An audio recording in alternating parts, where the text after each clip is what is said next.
us. Now, Vinny Perth is with us to look back at a busy weekend of League of Ireland action. Old pal in the comments wants us to ask about Sligo Rovers. They get little to no coverage.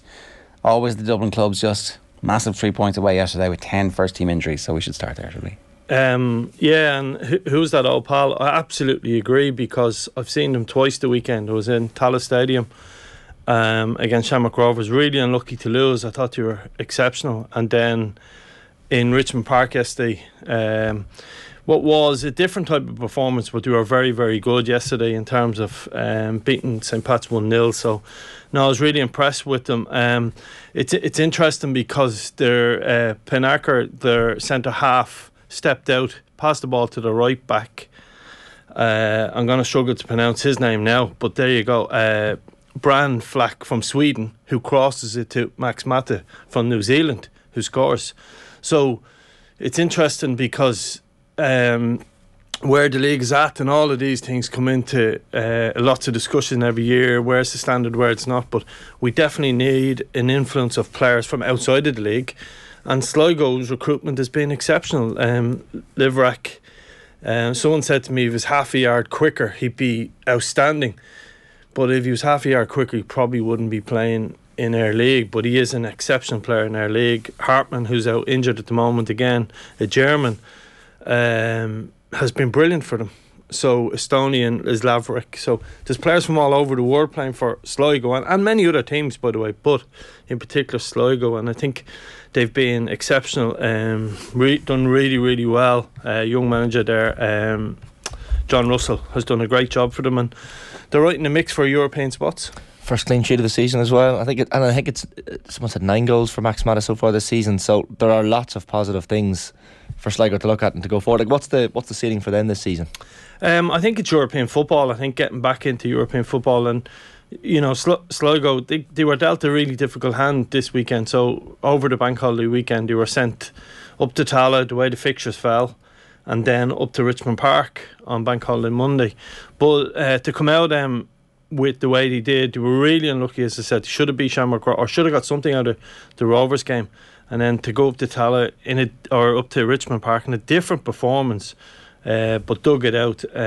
So I think European football is definitely there for them. Max Mata has led the line for them in those 2 games brilliantly, and albeit they fatigued, I think Pat's probably fatigued more than they did in as the game wore on yesterday. We said last week that these back-to-back games were going to be really interesting just in terms of teams' various abilities. This is a slightly random tangent, but Carl Denny had a great piece in the Sunday Independent yesterday where he interviewed an athletics coach, an Irish athletics coach who's based out in the US, John Coughlin, who's training Olympic gold medalists and World Cup winners, but he has actually been involved in the League of Ireland in the past and with Andy McEntee at Meath, and he says in Irish sport it's strength and conditioning, and he would actually refer if it was conditioning and strength, because the strength is far less relevant. And he talked about being able to make people faster. So when you bring up the right back, you know, it's a technique issue, and that everybody can continue to work on their speed.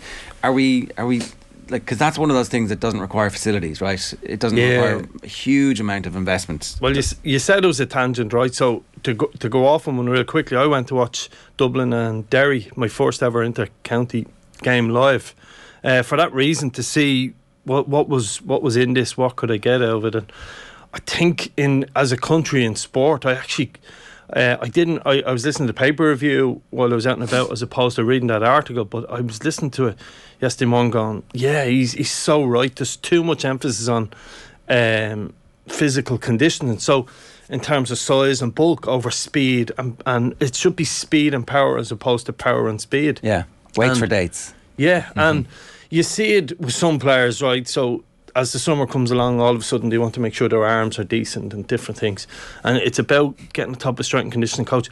I remember we played a European game, and I stood in the tunnel, and Dundalk were known as a really big team, and we played the side, it'll come back to me, but we stood in the tunnel. I remember speaking to Danny Miller, who's head of medical or physiotherapist at the Irish international team now, saying, we're bigger than them.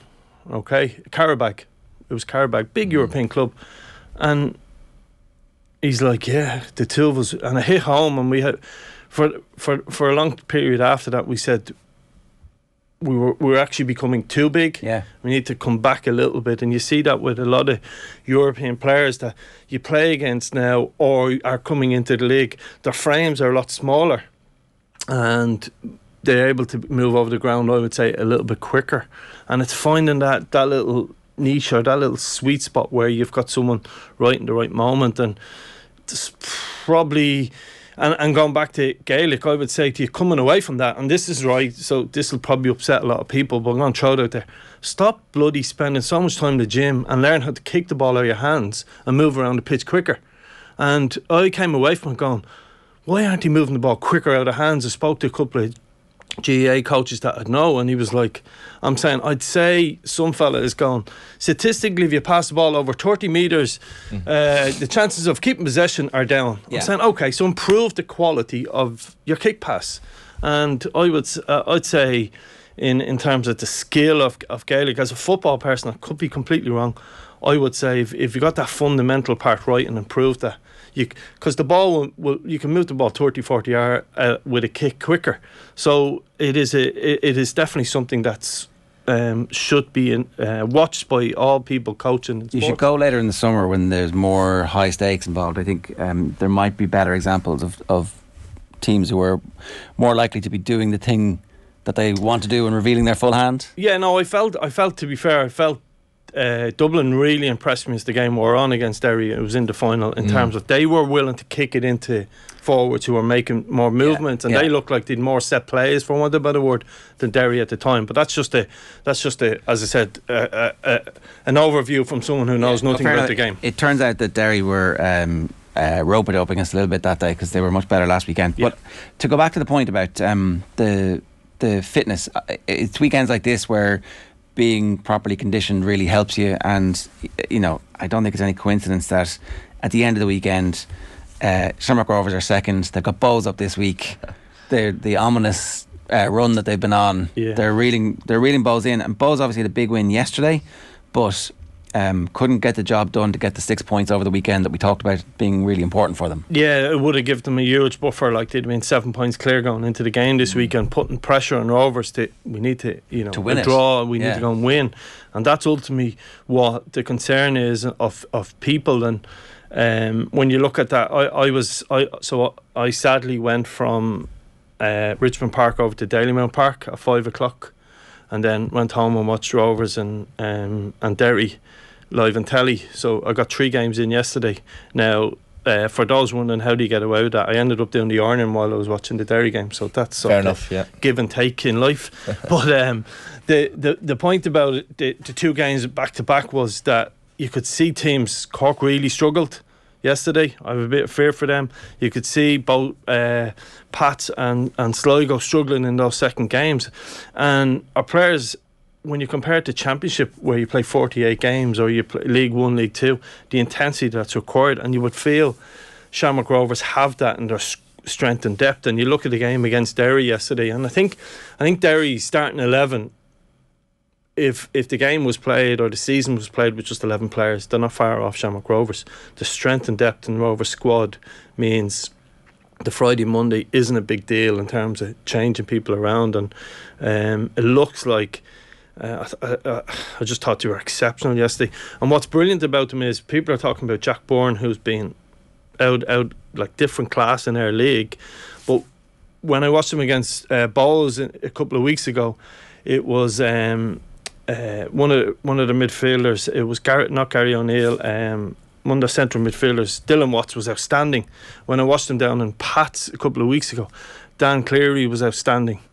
And there's always someone else, and that's where you've hit a sweet spot as a manager, a league winning team, where yes, you've got your stars, whether it's Bourne and Burke, but when someone else is popping up every week with a man of the match performance, then you're like, yeah, this team is motoring, and they look exceptional. There was an expectation before the season, with all due respect to how Bohs are playing now, that Derry will be the team involved in the title race with Rovers. Like, a lot of mistakes from Derry in that game at the weekend. Would you expect that they can still mount some sort of a challenge? This is the challenge, and I have to be careful not to sound bitter here, but I really rate this Rovers team. I think it's one of, but when you think of the Grey Shells team, the Dundalk team recently, they've always been pushed, and somebody needs to push this Rovers team, and I don't feel anyone is close enough yet to push them. Now, whether Derry can strengthen in the window, whether like missing Conley, Cameron Dummigan and Patrick McElhenney from yesterday's game is a hammer blow to them.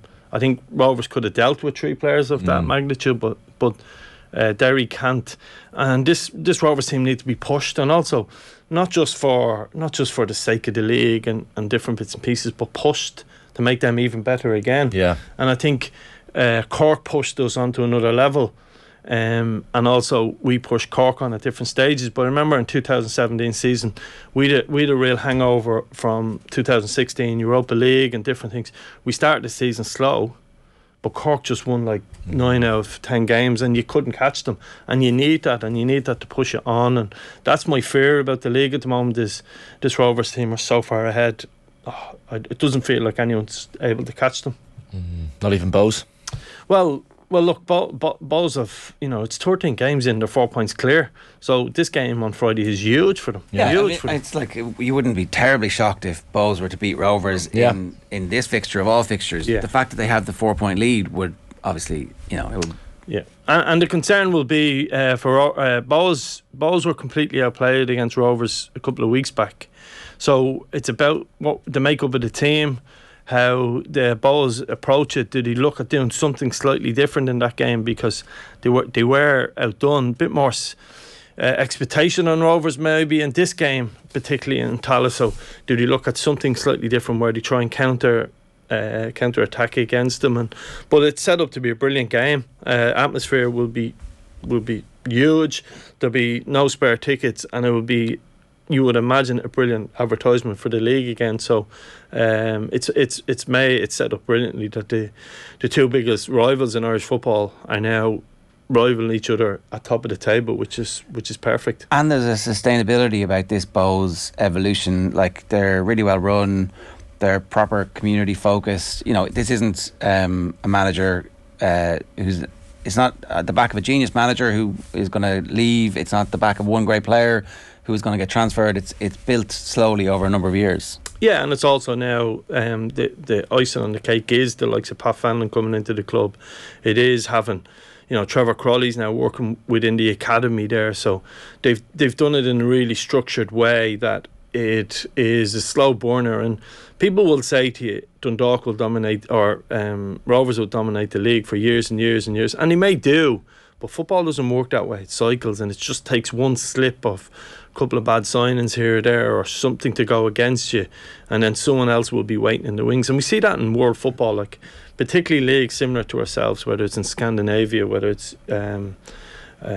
Eastern European leagues. You see like Bate Barca for years and years and years being the ones that win their league, and then all of a sudden they're not, and it's the same in so many different leagues. We talked last time you were in about the funding issue, and since then it has kind of taken off a little bit. Now, it hasn't quite crossed over into the mainstream political debate just yet, but it's in the ether, and it feels like football people are actually a bit pissed off by the fact that they've been spoken down to by Leo Varadkar. When you were out and about at the games? Yeah, we had a bit of a discussion about it, where we probably agreed to disagree on the point in terms of us pitching against horse racing. But I've probably come around to I've spoken to Aidan O'Riordan actually during the week, and the first point is, I should have known by his dodgy jumpers he's a Bohs fan. Okay, so I said he was a Pats fan, but I've spoken to him, and I'll probably meet him over the next week or two, because there is people now who are interested in it, and it's not just tokenism or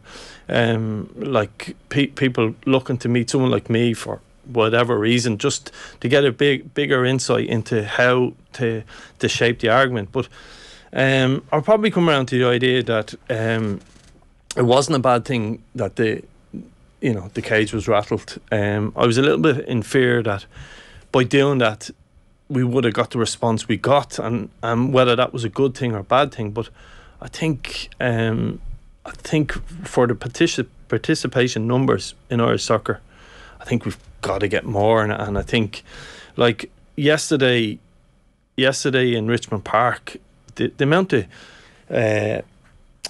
kids and families and different bits and pieces, and the weather was good, and as like we've got to give society something more. Football, yesterday, I'm not sure where League of Ireland football is in terms of standard and quality, and that's always a debate.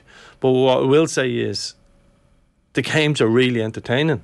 Like Sligo and Pats yesterday, it was end to end. Both teams were really tired and they gave up chances. And like as a coach, you're looking at that going, should they be a bit fairer? Should they do this? Should they play this system? But actually, as a supporter, you're up and down off your seat. Yeah, there's people travelling all over the country from Sligo to go Friday up to Tala and then up to Inchicore.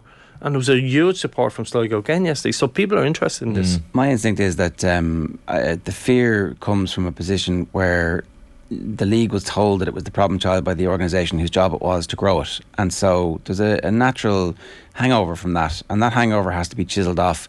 And the only way to do that is to get everybody together. And maybe the right thing to do is not to go and attack the other sports. Maybe the right thing to do is to build a coalition of willing people. And some of them will flare off and go, well, that's not fair over here. But if everybody actually was to realise that they need each other.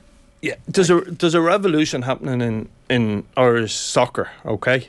Now where that is, I'm not sure. Okay, it's bubbling and it's coming along nicely. Like going back to the first point about Sligo, when you go to their ground, so people in Dublin don't look outside of Dublin sometimes. When you go to Sligo's ground, community built, fan led, self funding, brilliant, and a decent stadium.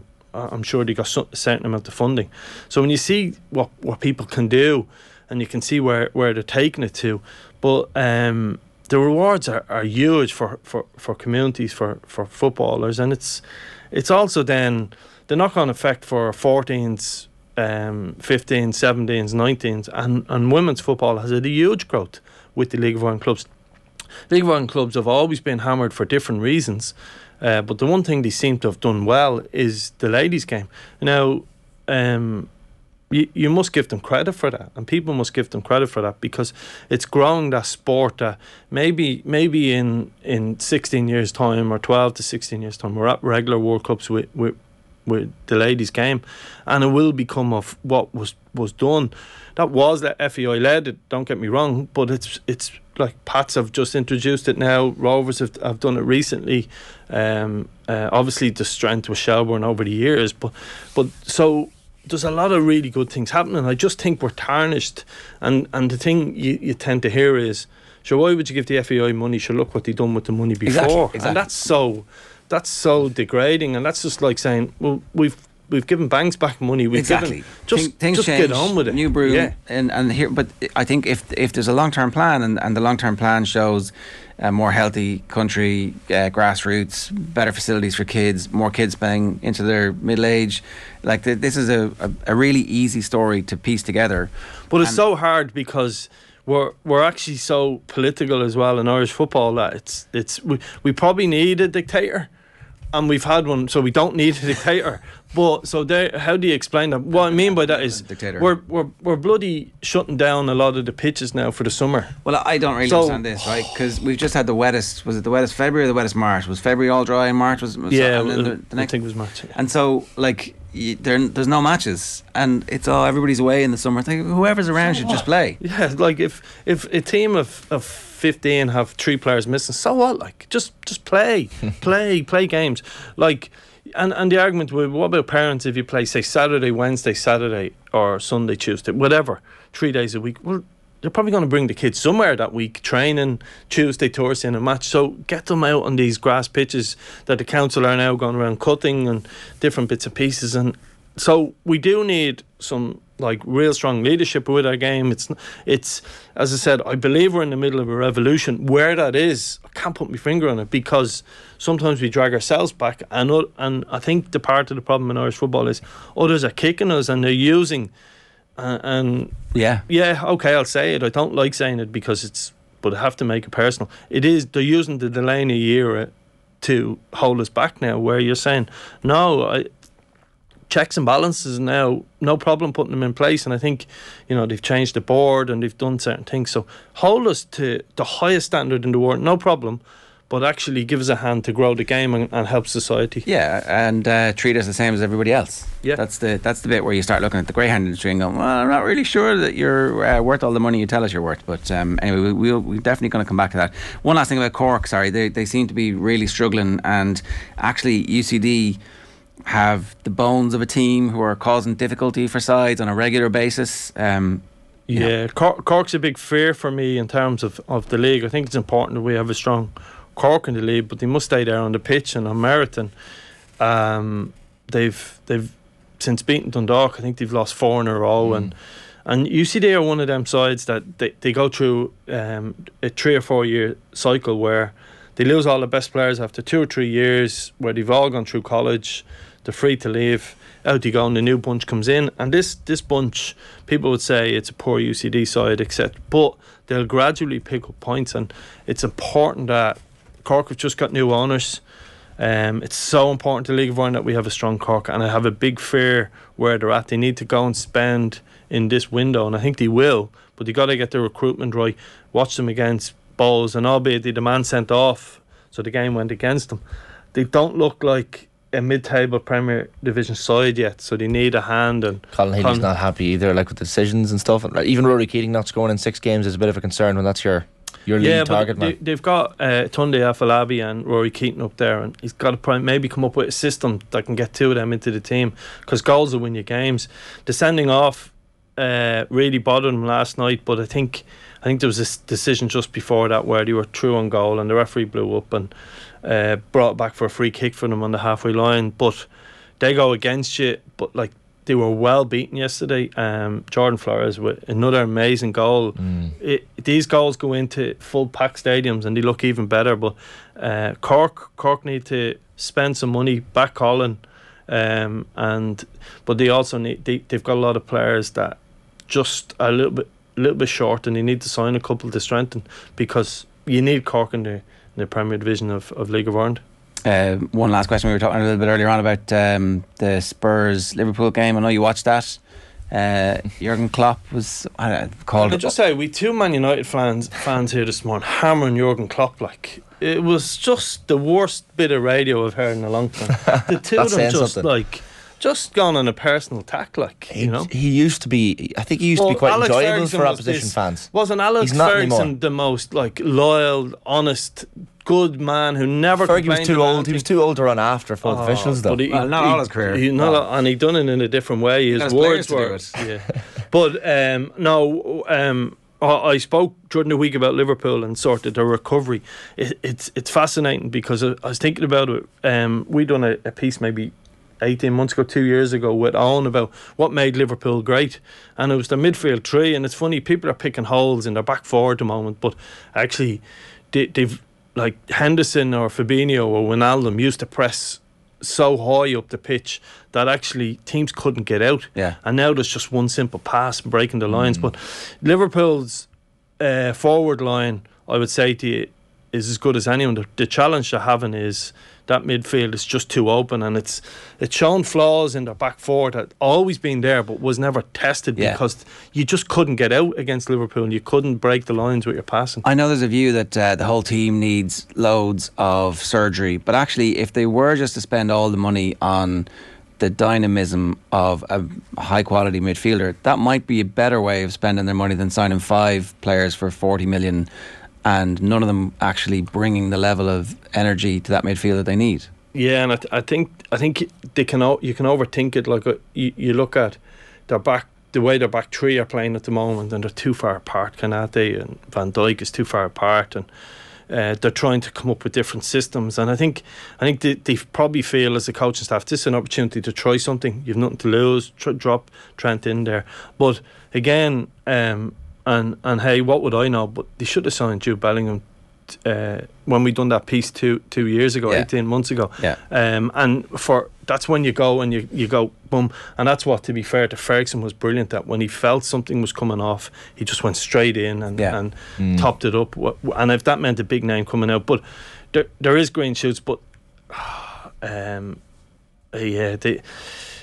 was a fascinating game in the sense, and then you get Sky saying it was one of the great games and all this stuff, but actually it was low in quality for a long period of time. The Spurs got into it because Liverpool were really poor and just stepped off a little bit. But everybody's talking about the hamstring injury as opposed to the fact that they were 3-0 up and nearly blew it. And that's not good enough. And as I said to you, they'll have coaching staff who'll be showing them, like Kanate and Van Dijk are 40-50 yards apart to allow this new shape, and that's okay. A lot of teams play that back three when you have the ball, but that means Robertson has to become more central, and Van Dijk has to be right in the centre of the pitch, but they're too far apart. But hey, what would I know to be telling Jurgen Klopp anything? But the point is, they're set up wrong.